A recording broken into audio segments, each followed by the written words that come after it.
further ado, we're truly honored to have Rabbi Steinsaltz's son, Rabbi Meni, with us, who just rose with his family from Shiva this morning. He's also on his way to the unveiling of the tombstone.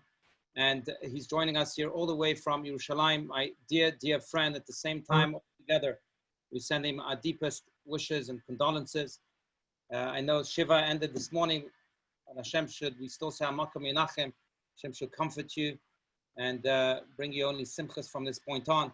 Rabbi Meni, the stage is yours. Executive Director of the Steinsaltz Center, Rabbi Steinsaltz's Bechor. He's, well, his son, Bechor among the boys. B'chavod, Rabbi Meni. Good evening, and as mentioned before,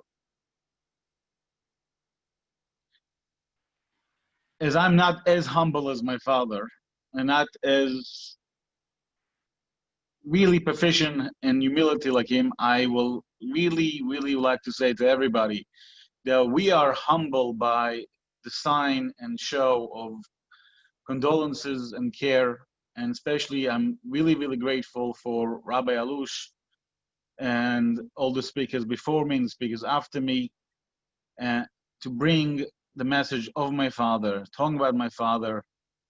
Of course, in this week, to remember him is still easy, it's still comfortable, is still really much alike with us.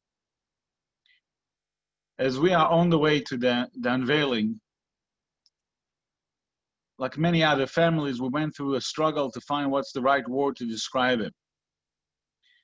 And it's a process that the family, I think, should go with, and a family should discover what is the right wording to summarize a man or a woman, a human being that live for tremendous long time or even a short time. How do you summarize their life in few sentences? How does one does it? How does one take life and compound it to such a few words? So when we sat as a family, my mother, maybe she'll live long and healthy, my sister and my younger brother, we look at my father's life, and what we choose to use, what the word that we unanimously choose, was Ish Rav Pa'alim, a man of great achievements, of great works and great doing.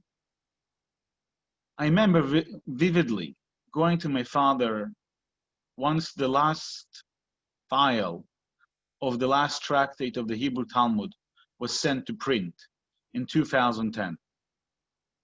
So I asked him, what now? People drive him crazy about, oh, Rabbi, you finish your life work. What now?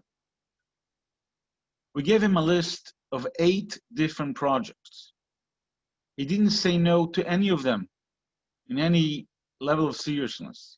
He said yes to everyone. He took each one of those projects and decides to take them. It was the Bible, both in Hebrew and English, the English translation of his work on the Talmud, the Maimonides' work on law, and the Mishnah in Hebrew and hopefully in English. His agenda, his way of thinking was always to go forward. As we heard throughout the night, or the evening by you, is that we always have to move one step forward. His mission was always take another step. It doesn't matter if the house is full with kids and goats. Whatever you have to keep bring it on. Do more and continue doing this. But he was a very practical man. He understood that not everything can be done by everybody. Understood, as I said, you said, the malacha is not upon you. The work is not upon you to complete. He just started it.